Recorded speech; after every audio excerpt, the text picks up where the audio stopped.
Hey you guys, it's Brit. Tonight we're here with what I'm going to call the extended cut of the Dougherty shopping for Black Friday.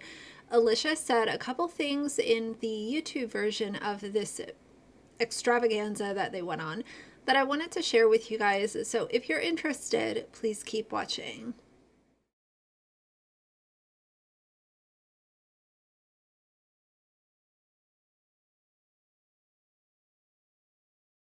All right, you guys, so first things first, I want to cover their Thanksgiving vlog that Alicia put up.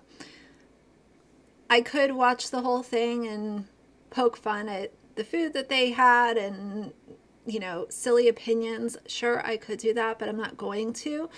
There weren't a whole lot of things that were said during that video that I want to react to. One thing I did find interesting is that she told Grandma, Nana, as they call her, that Alicia went ahead and bought brand new coats for all the kids just for this New York City trip that they're going on. Oh, what's in the coat? Did you guys get new coat? That's our horseback riding coat. It's heated. This? Yes, and that's one we got for pre-K because I just leave it at pre-K. This is what you want? And I did order new coats from New York City. They're like ski jackets, keep us warm, walking the streets of New York. You want to have them down? Yeah, I'll just put all the football stuff away. And obviously we talk about her overspending a ton. I know, at least I talk about it a lot on my channel. And when it comes to this kind of stuff, like, these are the things that she does that upset people. Like, you're constantly creating waste, whether it's food waste or fast fashion or overconsumption. You're constantly creating more mess that is unnecessary. Are you trying to tell me that your kids don't have winter jackets that they're comfortable in walking around a city where you're going to be in and out of stores? So let's be honest, what's the longest you're going to be outside? 20 minutes? 25 minutes? You had to go buy all new jackets just for this trip. You're going to buy all new Christmas pajamas just for this trip. You're going to buy all new backpacks just for this trip. It's the overconsumption. And I get it. Like, some people might say, oh, well, she has the money to do so, whatever. But just because you have the money to do so doesn't mean that your extreme waste is excused. And that's how I feel about it. I don't appreciate that people overconsume and make more mess than what they should. And I'm not like a zero waste person. I'm not like a, you know, all of my trash can fit into a mason jar kind of person. But it's on the scale where it's so astronomical. That's where I'm just like, what the hell are you doing? And what are you teaching your kids? What values are you instilling in them when they get brand new things every other week? You're not telling them, oh, you know, take care of this winter jacket because guess what? You're not going to get one until next winter or the year after. We'll just replace it. Oh, you break the TV? We'll replace it. It's not instilling values in the kids. And I will go back to what I've said before. If you want to be an advocate, you have to show that you're actually teaching these kids something aside from money doesn't matter and this is the fun house and you can eat whatever you want. There's got to be more, or else you're going to have to stop calling yourself an advocate and say what you're really doing. And it's just doing whatever it takes for views and over consuming and flexing on your subscribers. A lot of people were mentioning in my comments how Josh burned the turkey. I don't really care about that, guys. Like, I honestly, seeing the photos of the turkey, like, yeah, the outside was burned, the inside wasn't. I would have eaten it and still liked it because deep fried turkey is so delicious. So that's not really something that I want to talk about, but I did want to mention it in this video just quickly in passing. So in the extended cut of her Black Friday shopping, first things first, I want to point you guys to the amount of views that this video received. This video has 126,000 views. That is not a whole lot of views considering that she is a newly viral creator on YouTube. It has 6.1 thousand likes to 4.8 thousand dislikes. People are not happy, and despite the fact that they're not happy with this video, the views still did not get a really big amount. If I was Alicia, I would be very careful with the money that I'm making on social media. Since she makes her money by putting out public content, I will say something very surface level here, and that is I hope that she is being very, very smart with this money, because I do not think that this is going to be a long-term success thing for her. I think that people are already tuning out. People are sick of it. People are bored. People are tired of her seeing her spend thousands and thousands of dollars and coming to her with actual concerns about the privacy of her children. And instead of addressing those or trying to do better for the sake of her kids, she ignores it and does it more and repeats it and does it worse next time. So I don't think that people are going to be here for the long term with Alicia. So I hope that she's being very careful with all of this and money that she's making. And based on her own blogs, I don't think that she's being very careful with the money that she's making on YouTube or any other platform that she's on. There's two things that I want to touch on that were in this YouTube video that were not on the TikTok video. The first thing is that she went into more detail as to buying one of the kids a new bed. And she not only says that the one child needs a new bed, but also the kinship girl needs a new bed. So they buy this cheap mattress at Costco for the boy that needed a new bed. And while Alicia was waiting for all of her iPhones to be ready, as a reminder, she bought 12 iPhones for all 12 of her kids, she said that she bought the kinship girl a purple mattress. Now, a purple mattress is well over $1,000. This other cheapo mattress from Costco does the job, but let's also be honest, when you're literally in the same trip giving one child $1,000 bed and the other one a couple $100 mattress, that's a problem. That's not fair. That's not, I just don't even understand why she would have shown this. I don't understand. A lot of times I will look at vlogs like this and from other YouTubers as well. And I will literally say to myself, you would have avoided so much mess if you would have just left that out of the vlog. YouTube doesn't need to know everything. YouTube doesn't need to know that one child got a bed that was over $1,000 and the other one got one that's a couple $100, because that equates to unfair treatment of the children that are staying with you. And people do not like to see kids mistreated, unfairly treated, taken advantage of, exploited, any of the things that she has done time and time and time again. So why does the kinship girl get over $1,000 for a new bed, and this other boy who's already been adopted into the Dougherty household gets breadcrumbs? I think this also goes back to the fact that she has really shown the amount that she overspends on these kinship kids. And I've said before, I think that the amount that she spends on them, in her mind, it equates love and affection from these kids so that they'll want to stay with her.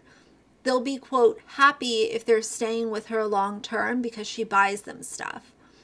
She buys them new iPhones and $500 football helmets and, you know, lets them do whatever the hell they want to do. The kinship boy has a damn girlfriend. Where, you know, with his mother, would she allow that to slide? I don't know. Maybe, maybe not. But if you're going to go and spend over $1,000 on a new bed for the kinship child, then it's only fair that the other child that's getting a bed on the same day in the same vlog receive the same quality item that the kinship child received. And that's how I feel about it. The second thing that happened in this extended version of the Black Friday shopping for our 12 kids video is that Alicia mentioned that she stopped drinking. She was shopping for a ginger ale and mentioned it then. I don't know if this is true, and none of us live with her, so we cannot confirm fully or deny fully what she's doing when the camera's off. I hope that she did stop drinking because, as I've talked about before, I don't care if people drink alcohol. If that's something that you enjoy doing and you're, doing it from the safety of your own home, or if you're out and you have a designated driver, or just be smart about it. I'm not some kind of whiz or know-it-all, but just be smart about it. I don't care about that. But what I do care about is her using these children who have fetal alcohol syndrome as billboards for her channel and as an advertising and marketing piece as to why she is the savior of these children. Oh, they have fetal alcohol syndrome. These children are just, in need of a savior, and I came in and saved them, and look at all the wonderful things that we're giving to these children. If you're doing that in one breath and in the next breath you're stocking up your cart with 4 cases of White Claw, that's a big problem. Now, if you were stacking up 4 cases of White Claw and you hadn't talked about this tragic start to life that some of these children had, it might be a completely different conversation. But you can't say, look at me, and look at my kids who had a really tough start to life. Their parents their parents have dealt with the disease of substance abuse and addiction. But I'm slamming down White Claws while using these children as marketing pieces for my social media, and look at the good things that I've done. Lastly, I want to focus on the comment section of this video. Alicia is really focusing on the comments that are praising her and making kiki kaka jokes about how Josh's face walking into Costco was like a kid on Christmas. So that's all good and well. She can reply to those, but the comments that she's choosing to ignore are the ones that she should actually be paying very close attention to. Oh, one other thing before I read a couple of these comments, she also filmed the Costco employee without his consent. So she went ahead and blasted a Costco employee who was just there trying to help them load something into their van, and put him in her vlog. And obviously, at least in the video, there was no consent given, and she didn't say, hey, I have over 1 million subscribers on YouTube and you're going to be in my vlog. Is that okay with you? And she did not receive anything, at least in the vlog that we heard. But she has a history of filming people without consent, so that's no shocker there. Towards me. Towards you. Yep. Auntie Lauren. Auntie Lauren is always front and center. Wow, that tree. The game is really for Josh. Smiley emojis. Better keep an eye on Auntie Lauren, Alicia. A lot of people are just like praising her for getting this Christmas tree. I don't understand, like, some of the things that y'all pass off as entertainment is very, very strange. And it makes me sad too, because a lot of people are in the comments commenting about how the Christmas tree that they bought was $1,200.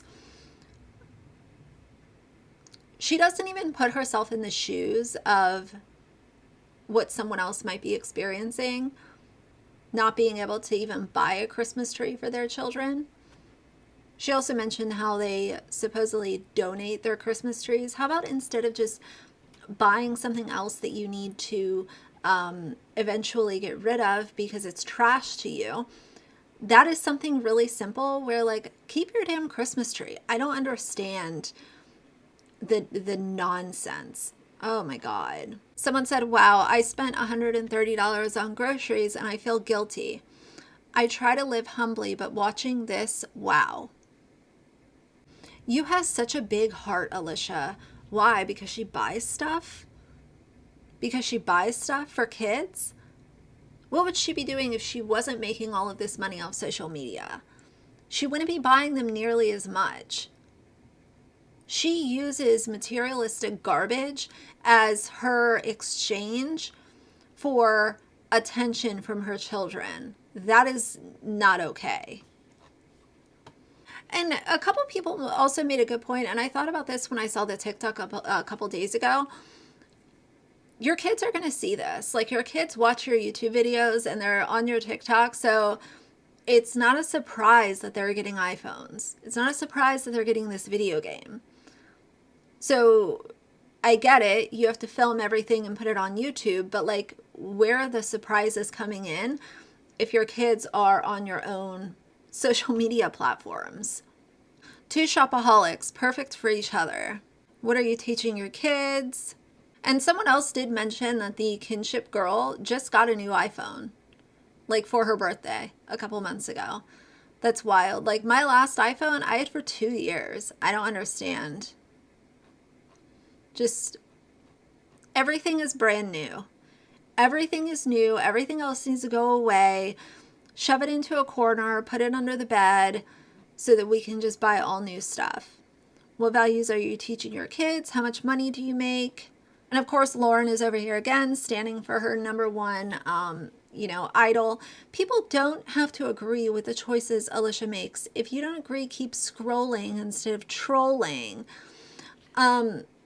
Lauren, as a really brief reminder, the way the social media works is that you upload stuff and people are allowed to have opinions about it. Some of those people have YouTube channels, others just decide to leave their comment, and some decide to not say anything at all. It's called the internet. Welcome. I just couldn't believe that she bought those phones and put phone numbers on all of them. Like she did confirm that in this extended vlog as well. So all of the kids are getting a phone and all of them do have phone numbers per her own words. These are not phones for Alicia or Josh. They are for the kids and they all have phone numbers. Now, I just did a video, a vlog a couple days ago on It's Our Life. Their daughter, Evie, who just turned 18 a couple weeks ago, has been on social media for ages now. And there are some really creepy people following this child over on TikTok. Now, I think about how this translates to the Dougherty kids, and you're giving these kids cell phones with phone numbers, most likely with access to the App Store and social media, whatever it is that they want to download, they can. And you are opening them up to the dark underbelly that is the internet. It's bad enough that their stories are already all over social media for public consumption, but the fact that you're giving them their own device to do what they want to do is appalling and scary. That is not something that should be applauded. It's not something that people should look up to. It's not something that people should say, wow, that's a wonderful idea. Let me go ahead and applaud Alicia and leave her a sweet comment on this lovely vlog. Stop imitating and applauding these family vloggers. It's abnormal. It's flex culture. It's not giving two shits about their kids' privacy or security. And I think that the Dougherty dozen is definitely one of the top 5 culprits of just being overall toxic on this platform. And that's why I continue to cover them. And I will continue to cover them. Yes, December is obviously very easy to figure out that covering the Doughertys in December is not something that a brain surgeon would have to figure out. Yes, I will do videos on them in the month of December. I'm not going to do a daily video on them or anything, but it's pretty easy to figure out that, Dougherty December channels are going to be covering the Doughertys. So either way, for now, that's going to be it. I wanted to share this with you since it had some other info that TikTok didn't have. So for now, if you like the video, please leave a like and a comment. And if you'd like to see more from me in the future, please subscribe. I'll see you guys soon. Bye.